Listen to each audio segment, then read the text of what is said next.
আসসালামু আলাইকুম সবাইকে, welcome back to my channel. কেমন আছেন বন্ধুরা?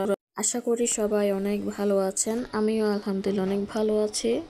আজ আমি আপনাদের বানিয়ে দেখাবো খুবই মজার লাউ পাতার ভর্তা রেসিপি। আমার এই প্রসেসে ভর্তাটা বানালে প্রচণ্ড গরমেও ভর্তাটি ভালো থাকবে। ভর্তাটি বানানোর জন্য আমি এখানে 10-12টার মতো আস্ত লাউ পাতা নিয়ে নিয়েছি। তো এগুলো ধুয়ে ভালো করে পরিষ্কার করে পানি ঝরিয়ে নিয়েছি।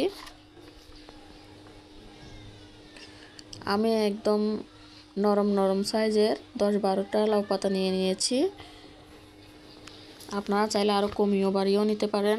ভালো করে লাউ পাতাটাকে কুচিয়ে নিয়েছি। কুচি কুচি করে আমি ভালো করে কুচি করে নিয়েছি। একটা কড়াইয়ে পরিমাণ মতো তেল দিয়ে দিলাম। তেলটা গরম হয়ে গেলে দিয়ে দিলাম লাউ পাতা কুচি, দিয়ে দিলাম 10-12টার মতো কাঁচামরিচ, আস্ত একটা রসুনের কোয়া, স্বাদ মতো লবণ, হালকা একটু দিতে হবে যাতে পাতাটা নরম হয়ে যায় আর কি। হাই হিট করে শাকটাকে ভালো করে রান্না করে নিতে হবে। খেয়াল রাখবেন হাই হিট করে নিতে হবে, না হলে কিন্তু লাউ পাতার কালারটা নষ্ট হয়ে যাবে। লাউ পাতার কালারটা নষ্ট হয়ে গেলে দেখতেও ভালো লাগবে না, খেতেও ভালো লাগবে না, আর কালারটা নষ্ট হয়ে যাবে। একটা বড় বড় করে পেঁয়াজ কুচি করে দিয়ে দিয়েছি। তো আমার শাকটা প্রায় রান্না করা হয়ে গিয়েছে।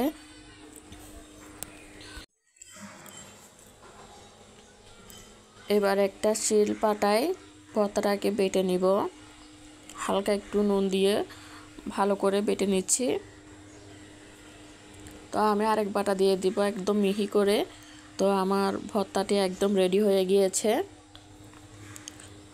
দেখো আমার ভর্তাটার কালার অসাধারণ হয়েছে, একদম সবুজ, কালারটাও একটুও নষ্ট হয়নি।